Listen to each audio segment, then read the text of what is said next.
Vamos falar agora sobre a falta fase terra no gerador a vazio. Então a gente está vendo nessa figura aqui a representação de um gerador síncrono, considerando as três fases. Então temos aqui as tensões internas, EA, EB e EC. Cada tensão interna está em série com a sua respectiva impedância de sequência positiva, Z1, certo? E aqui fora a gente tem Zn, que é a impedância de aterramento, que por sua vez não faz parte do gerador. Ela é opcional, certo? E é instalada do lado de fora, certo? Então não faz parte do arranjo físico do gerador. Então aqui a gente está vendo também que esse gerador está vazio, né? Não tem nada conectado nele. E a fase A está em curto-circuito aqui, com a Terra. Então a gente pode concluir o quê? Que apenas a corrente na fase A está circulando. Então ela vem aqui, vai pelo curto-circuito e retorna aqui pelo neutro. Tá? Então, nessas condições, a corrente de neutro é igual à corrente da fase A. E as correntes IB e C são nulas. Tá? Então, VB e VC têm as tensões nominais, já VA é zero em função do curto-circuito. Embora a gente esteja falando sobre falta num gerador a vazio, mas pode ser aplicável perfeitamente num sistema elétrico, porque afinal a gente sabe que pelo teorema de Thevenin, né, uma rede elétrica pode ser substituída por uma fonte de tensão em série com uma impedância. Tá? Então, toda essa abordagem que a gente está fazendo aqui é válida para um sistema elétrico também. Vamos agora determinar a expressão que nos dá a corrente de curto-circuito para a falta fase terra. Então, assim, a gente viu no diagrama anterior que as correntes IB e C são nulas, a tensão na fase A é zero e que a corrente na fase A é igual à corrente de neutro. A gente também pode escrever as componentes simétricas em função das correntes IA, B e C, usando o teorema de Fortescue. Tá? Só que como as correntes IB e C são nulas, aqui fica zero. Certo? Então, o que a gente pode concluir? Que a corrente de sequência zero é igual à corrente de sequência positiva, que é igual à corrente de sequência negativa, que por sua vez é um terço da corrente da fase A. Aqui na equação 3.9 a gente tem o quê? Que as tensões terminais no gerador síncrono é dado por isso daqui. É a tensão interna menos a queda de tensão nas respectivas impedâncias. Tá?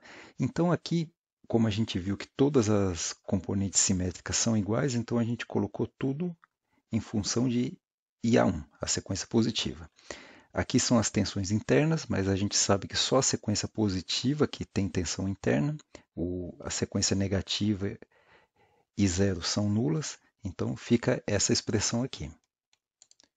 Vamos rever aqui no diagrama que a corrente de curto-circuito que a gente está procurando é a própria corrente na fase A, porque é só ela que está participando do curto-circuito. Essa equação 3.9, que ela está na forma matricial, a gente vai desfazer essa matriz aqui para pegar só o valor de IA1. Tá? Então, para desfazer essa matriz, a gente vai usar um recurso da álgebra linear, que é multiplicar ela por essa equação, essa matriz linha, perdão, com elementos unitários. Aí a expressão 3.9 se transforma na expressão 3.10 dessa forma aqui. Tá?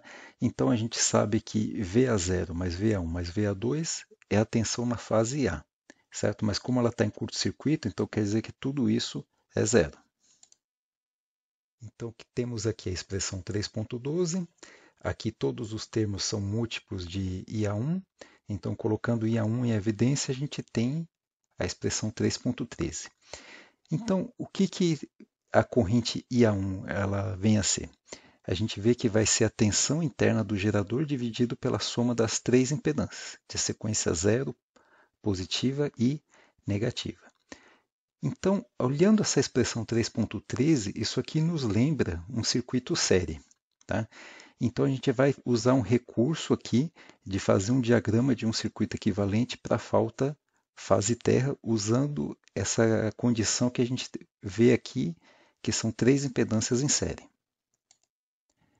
Esse diagrama aqui que a gente está vendo referente à equação 3.13, isso aqui nos remete ao circuito série da seguinte forma. Então, temos aqui a tensão de sequência positiva, né? Depois vem a impedância de sequência positiva Z1, aí vem a impedância de sequência positiva Z2 e também a impedância de sequência zero. Aqui a gente vai falar em particular o seguinte: a gente tem a impedância de sequência zero do próprio gerador e também temos a impedância de aterramento Zn. Vamos agora entender por que a impedância de aterramento Zn fez parte da impedância de sequência zero. Primeiramente, a gente tem que reparar aqui que quem circula pela impedância Zn é a corrente de nêutron. Da teoria das componentes simétricas, a gente tem aqui o teorema de Fortescue, na equação 3.14. Então, vamos analisar apenas a componente de sequência zero, e a zero aqui. Então, vai ser 1/3 vezes essa linha multiplicado por essa coluna. Ou seja, vai ser a equação 3.15. Então, a gente vê que a corrente de sequência zero é 1/3 da soma das correntes IA mais IB mais IC. Só que quem é essa soma aqui, dessas três correntes? É a própria corrente de nêutron. Então, se somar IA mais IB mais IC, obtemos aqui a corrente de nêutron. Então, a gente vê essa relação, que a corrente de sequência zero é 1/3 da corrente de nêutron.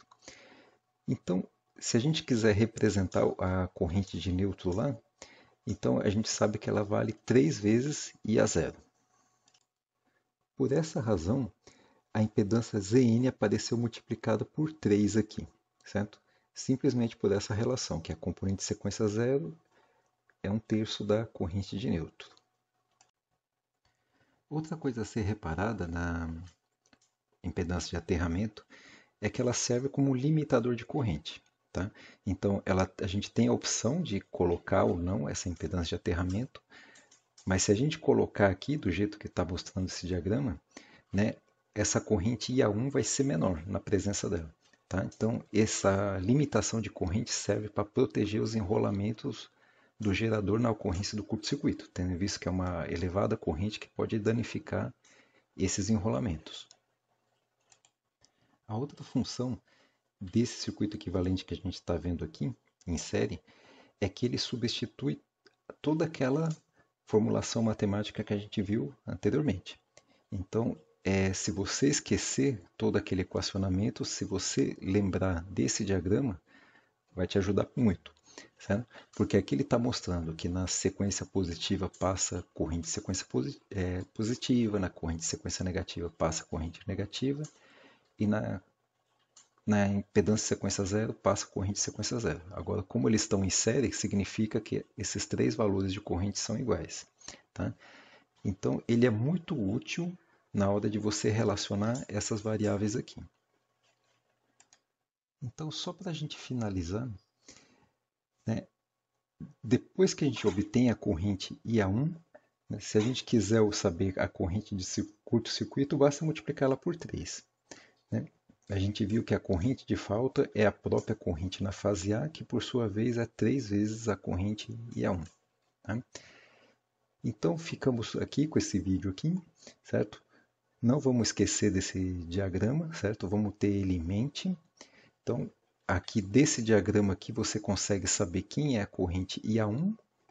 Sabendo IA1, você tem a corrente de curto-circuito, então. Tá? Então, a gente vai fazer um exemplo de aplicação em outro vídeo para não ficar muito extenso.